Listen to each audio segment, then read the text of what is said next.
Շատ շնորհակալ եմ տիկին կանցլեր, տիկնայք եւ պարոնայք, ինձ համար մեծ պատիվ է պաշտոնական այցով կրկին գտնվել բարեկամ Գերմանիայում, որը Հայաստանի համար թե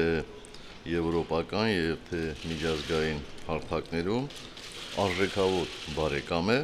հուսալի գործընկեր եւ հաստատակամ աջակից։ Շնորհակալ եմ տիկին կանցլեր հրավերի եւ ջերմ ընդունելության համար։ Հայաստան-Գերմանիա հարաբերությունների օրակարգը չափազանց լայն է։ Այն ներառում է թե բազմավոլորտ երկկողմ հարաբերությունների շրջանակ, թե փոխգործակցություն Հայաստան-Եվրամիություն, Հայաստան-ՆԱՏՕ եւ խաղաղապահ առաքելությունների շրջանակներում։ Բնականաբար այս օրերին Լեռնային Ղարաբաղի դեմ Ադրբեջանի զինված լայնածավալ հարձակման արդյունքում ստեղծված իրադրության պայմաններում մեր քննարկումների մի մասը նվիրված էր հիշյալ խնդրին։ Ես կանցլեր Մերկելին հանգամանորեն տեղեկացրեցի վերջին օրերի զարգացումների մասին։ Հայաստանը բարձր է գնահատում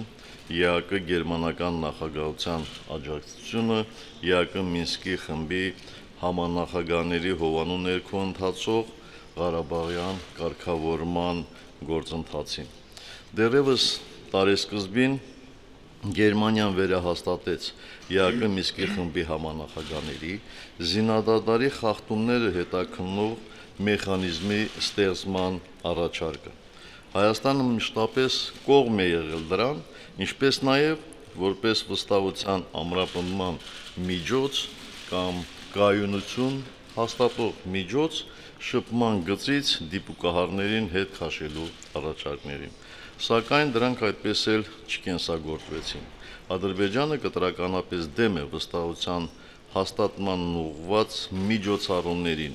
հետամուտ լինելով բոլորովին այլ նպատակների։ Եվ այդ նպատակները վերջնականապես բացահայտվեցին սույն թվականի ապրիլի 1-ի լույս 2-ի գիշերը։ Անտեսելով միջազգային հանրության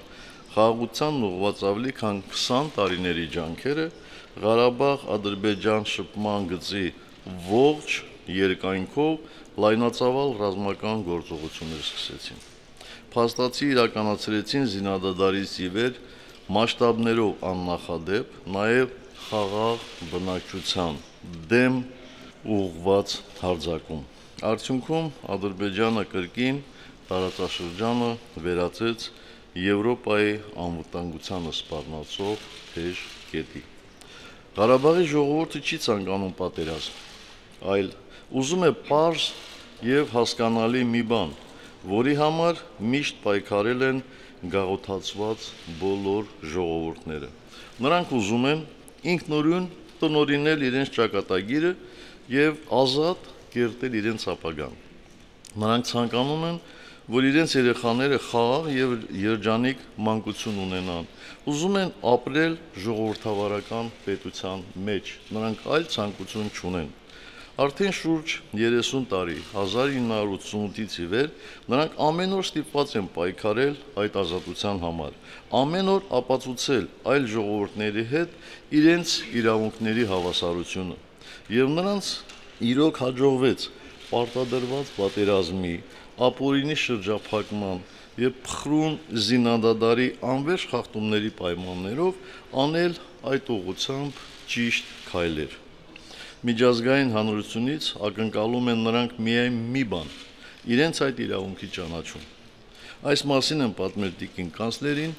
ով քաջատեղյակ է պայքարող այդ ժողովրդի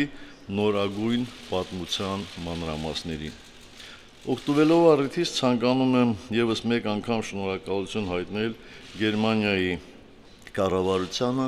անձամբ տիկին կանցլեր ձեզ, Հայաստան-Եվրամիություն երկխոսությանը հետևողականորեն աջակցելու համար։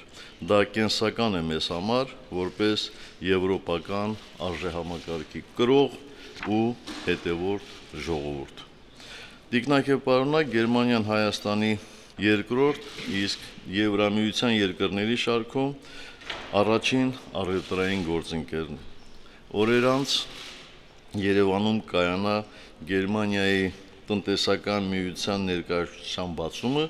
ինչը վկայում է խոստումնալից տնտեսական ներուժի մասին։ Տիկին Մերկելին ասացի, որ պատրաստ ենք հյուրընկալել գերմանացի գործարարներին Հայաստանում։ Օգտվելով առիթից պետք է հատուկ նշեմ Գերմանիայի կառավարության կողմից Հայաստանին ցուցաբերվող աջակցությունը։ Դա ամենաթարմ օրինակն է Հայաստանում իրականացվող սահմանադրական բարեփոխումների գործընթացին միջազգային փորձի ներգրավման հարցում Գերմանիայի կառավարության կողմից ցուցաբերված հետևողական օժանդակությունը։ Ամփոփելով խոսքս, ուզում եմ ասել, որ հայկական կողմը կանի հնարավորը ի նպաստ մեր ժողովուրդների բարեկամական կապերի ամրապնդման։ Հույս եմ հայտնում նաև, որ Գերմանիայի ղեկավարության հետ իմ հաջորդ հանդիպումը կայանա Երևանում։ Շատ շնորհակալ եմ, տիկին կանցլեր։